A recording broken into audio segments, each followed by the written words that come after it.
নতুন বছর উপলক্ষে ব্রেকফাস্টে কি বানালাম তাই নিয়ে থাকবে আজকের ভিডিও। সো হ্যালো এভরিওয়ান, কি অবস্থা সবার, কেমন আছো সবাই? নতুন বছর উপলক্ষে আমরা ছিলাম বাড়িতে, যে কারণে কোনো ভিডিও আপলোড দেওয়া হয়নি এই কয়টা দিনে। আর এই তো আজকে আমি ঘুম থেকে উঠেছি প্রায় 9:30টার মতো বাজে, আর এখন বাজে 10টা।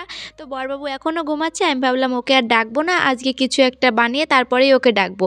আর যেই ভাবা সেই কাজ, আমি কিন্তু চলে এসেছি কিচেনে। এসেই জল গরম করতে উঠিয়ে দিয়েছি, আর এখন আটার প্যাকেটটা খুলে আটাটাকে ঢেলে নিচ্ছি। আমি রুটি বানাই, কিন্তু রুটিটা এত শক্ত হয় যে 2-4 মিনিট পরে তো খাওয়াই যায় না, এত শক্ত হয়ে যায়, টেনে ছেঁড়াও যায় না। তাই আজকে মাকে কল করে সবকিছু শুনে নিয়েছি। মা বলেছে গরম জল করে করতে। গরম জল দিয়ে আটাটাকে মাখলে আটাটা অনেকটাই সফট হবে এবং অনেকক্ষণ পর্যন্ত নরম থাকবে। মায়ের কথা অনুযায়ী আমি চুলাতে বসিয়ে দিয়েছি গরম জল, আর এই তো আমার গরম জলটা হয়ে গিয়েছে। আর এই সাইডে আমি আটার ভিতর একটু লবণ দিয়ে নিয়েছি। গরম জলটা দিয়ে এখন সুন্দর মতো আটাটাকে ম্যারিনেট করে নেব। আর এই তো আমার ম্যারিনেট করা হয়ে গিয়েছে। এখন সুন্দর করে গোল গোল করে কয়টা ডো বানিয়ে নিব। রুটি বানাই কিন্তু কখনো রুটিটা ফোলে না, তাই ভিতরে একটু আটা দিয়ে আবার গোলটা করে নিচ্ছি যাতে করে একটু ফুলে উঠবে।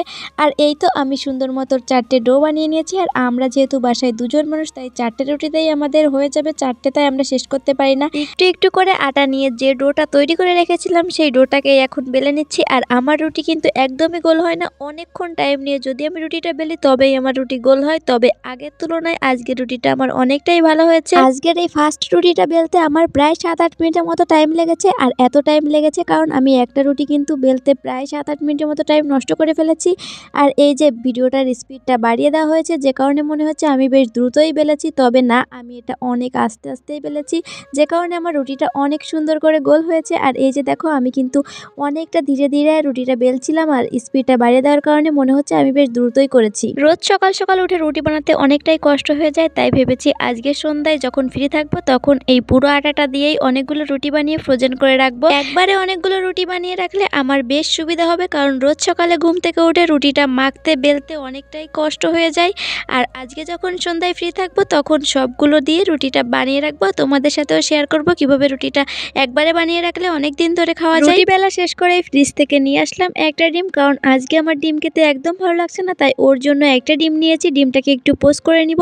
আর এই যে দেখো, আমার রুটিটা কিন্তু অনেক সুন্দর ফুলেছে। আর যে টিপসটা তোমাদের দেখিয়েছি সেটা ফলো করলেই তোমাদের রুটিও এত সুন্দরভাবে ফুলবে। রুটি বেলার সময় অবশ্যই চুলার আঁচটা একটু কম রাখতে হবে, তবে ভুলবশত আমার একটু বেশি হয়ে গেছে, যে কারণে এক পাশটা অনেকটাই পুড়ে গিয়েছে। রুটি ভাজি হয়ে গেলে সেই কড়াইয়ে দিয়ে দিয়েছি সামান্য একটু তেল, আর তেল দিয়ে ডিমটাকে এপাশ ওপাশ হালকা একটু ভেজে নিয়েছি। আর এই যে আমার রুটি আর ডিম কিন্তু একদমই রেডি। আর এখন জাস্ট চাটা বানালেই কম। চায়ের জন্য জল বসিয়েছিলাম, জলটা সামান্য একটু গরম হলেই দিয়ে দিব তেজপাতা, দারুচিনি আর চা। আর চাটাকে এখন সুন্দর করে একটু একটু নড়াচড়া করে নিচ্ছি যাতে জলটার সাথে চাটা ভালোভাবে মিশে যায়। আজকে একটাই চা বানাবো, কারণ আমার আজকে চা খেতেও ইচ্ছা করছে না। আর এই তো সবকিছু কমপ্লিট হয়ে গিয়েছে। এখন বড়বাবুর কাছে নিয়ে এসেছে, আর সে তো এখনও ঘুমাচ্ছে। তাকে ডাকলাম বাট সে উঠতেই চাচ্ছে না। আমি অনেক ডাকার পর সে উঠেছে। রোজ সকালেই তাকে আমি হালকা পাতলা ব্রেকফাস্ট দেওয়ার ট্রাই করি, বাট ভিডিও করে ওটা হয় না, তাই তোমাদের সাথে শেয়ার করা হয় না। তো আজকের ব্রেকফাস্টে ছিল চা, ডিম আর রুটি। আজকের ভিডিওটা কেমন লেগেছে অবশ্যই কমেন্ট করে বলুন। বাই।